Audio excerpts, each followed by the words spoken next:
به نام خداوند بخشنده مهربان. السلام علیکم هموطنان عزیز و بینندگان محترم. البته اعمال هایی که ثواب بیشتر دارند در روز عید این هست که انسان دسترخوان معنوی داشته باشد با خویش و تبارانش. بعد البته بهترین عمل در روز عید خواندن نماز عید است.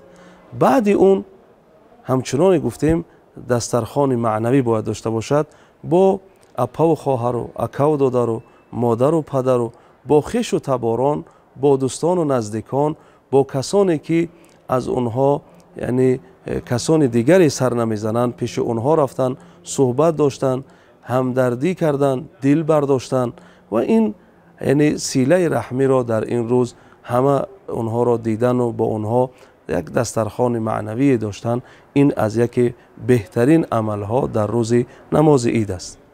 оши болаззати самарқандӣ, мантӯи тоҷикона, табака, шӯрбо ҳамаи ҳамин хӯрокҳои болаззатро шумо метавонед дар ҷони ош дар ифтор истеъмол намоед. рақамҳо барои фармоиш дар болои экран.